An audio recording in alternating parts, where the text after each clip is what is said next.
এখানে দেখো আমি কড়াইয়ের মধ্যে দিয়ে দিচ্ছি যে আমের রসটা ছিল ওইটা।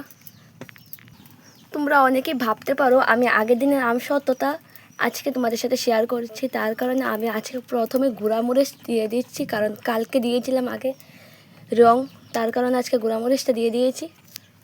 তো এখন দিচ্ছি কালার, অল্প দিয়েছি। তো এখন আমি সবটা রং মেশাবো আর সাথে মরিচটাও একসাথে মিশিয়ে নেব।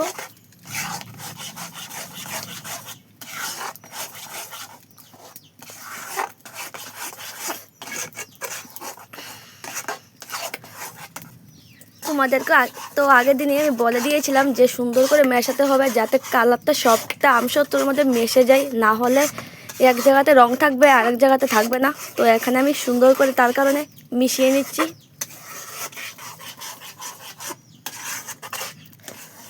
তোমাদের সাথে কথা বলতে বলতে আমি আমসত্ত্বর মধ্যে লবণ দিতে ভুলে গিয়েছি আর চিনি, তো এখন চিনি আর লবণ দেবো।